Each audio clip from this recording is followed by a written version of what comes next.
ভিডিওটা অনেকটাই বড় হয়ে গেছে, তাই পার্ট টুতে জিনিসটা আবার আপলোড হবে।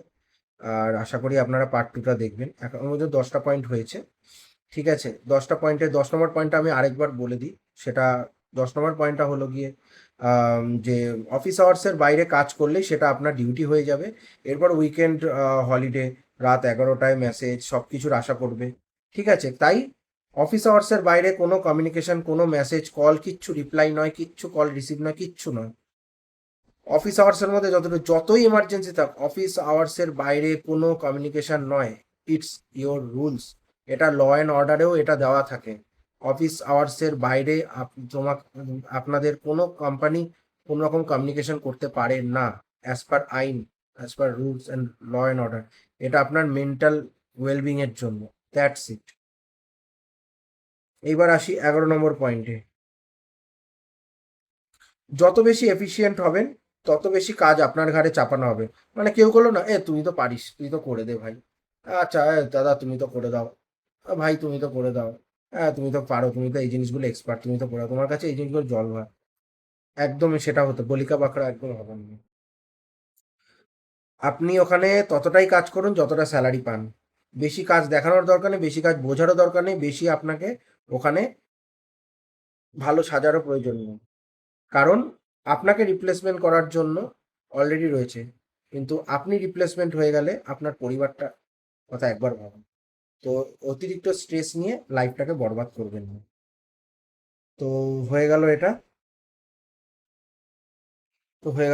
আর এবার আছি পারফরমেন্সের 12 নম্বর। পারফরমেন্সের রিভিউয়ের সময় সারা বছর ভালো কাজ ভুলে গিয়ে একটা ছোট ভুলকে ওরা রেটিংস দিয়ে ওরা বড় বানিয়ে দেবে, সেটাকে কমিয়ে দেবে। এই জিনিসটা আপনাদের, এই জায়গাটা আমি একটা পয়েন্ট বলি। আপনি সারা বছর যখন আপনার রিভিউ হবে বা আপনি সারা বছর কি কাজ করেছেন, তখন আপনার সমস্ত ভুল ত্রুটিগুলো ওরা তুলে ধরবে। কিন্তু আপনি যখন ছুটি চাইবেন, তখন বলবে যে তোমার কাজটা কে করবে, বা আপনার কাজটা কে করবে। আপনার কাজটা করার জন্য আপনি কি কাউকে লোক রেখেছেন, চাকর রেখেছেন? আপনি ছুটি চাইছেন কি হিসাবে? মানে ছুটি চাওয়া মানে তাদের কাছ থেকে কিডনি নিয়ে নেওয়া। আপনার ছুটি আপনার বাকেটে আছে, অথচ আপনি নিতে পারবেন না। আপনার কোনো পারিবারিক কোনো রকম এমার্জেন্সি, বা আপনার ঘুরতে যাওয়ার কোনো ব্যাপার, বা আপনার নিজের শরীর ভাল লাগছে না সেটার জন্য কোনো রকম কোনো মানে ফ্যাসিলিটি বা কোনো রকম জিনিস নেই। আপনি ওদের কাছে একটা রোবট মেশিনারি, সেই আপনি হিউম্যান বিং নয়, সেটাই ওরা মেনে চলে। তো সেটাই ওরা করবে। হ্যাঁ। তো পারফরমেন্সের রিভিউ এর যেটা বললাম, সারা বছরের কাজ ভুলে গিয়ে একটা ছোট ভুলকে ওরা পুরো রেটিংস কমিয়ে দেওয়া হবে। আপনি ম্যানেজারের ফেভারিট না হলে, এটা 13 নম্বর, আপনি ম্যানেজার ফেভারিট না হলে আপনার ভালো কাজগুলো ধীরে ধীরে ইনভিজিবল হয়ে যাবে। এই কাজ অন্য কেউ করলে অ্যাপ্রিসিয়েশন পাবে, আর আপনি করলে বলা হবে এটা তো তোমারই কাজ। ও করেছে সেটা, ও অ্যাপ্রিসিয়েশন পাচ্ছে, ওর তো এটা কাজও না, ও তো করে দিয়েছে। তোমার কাজটা ও কেন করতে হবে? তাহলে তোমার স্যালারি থেকে অর্ধেক ওকে দিয়ে দাও, এরকম কথা বলবে আপনাকে। এটা হচ্ছে 13 নম্বর হয়ে গেল। এবার 14 নম্বরে আসি। মিটিংয়ে আপনার আইডিয়া রিজেক্ট করা হবে, কিছুক্ষণ পরে সেই একই আইডিয়া ম্যানেজার সিনিয়রের কাছে গিয়ে বলবে, প্রেজেন্ট করে আর ক্রেডিট নিয়ে নেবে। এই ক্রেডিট খাওয়া জিনিসটা খুবই বাজে জিনিস।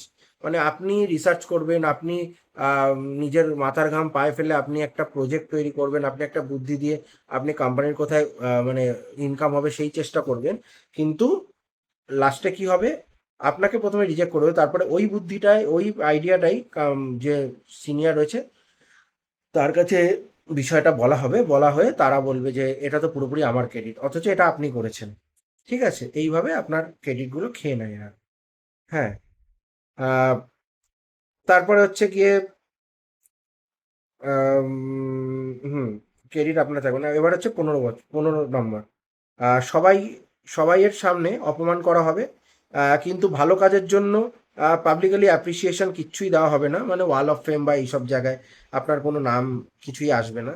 আহ, ভুলগুলো সবাই জানবে, কিন্তু ভালো কাজগুলো কেউ জানবে না। এটা খুবই প্যাথেটিক জিনিস, এটা কর্পোরেট লাইফে এটা অলওয়েজ হয়েই থাকে। সবাই একদিন না একদিন না একবার এগুলো ফেস করেছেন আপনারা। প্রমোশনের সময় একের পর এক এক্সকিউজ দেওয়া হবে, এখনো বাজেট রেডি হয়নি, এখনো বাজেট নেই, কোম্পানির অনেক লোকসান হয়ে গেছে, অনেক খরচা হয়ে গেছে। হ্যাঁ, এই বছর না পরের বছর, এই করে করে ওরা ডিলে করতে থাকবে। ঠিক আছে?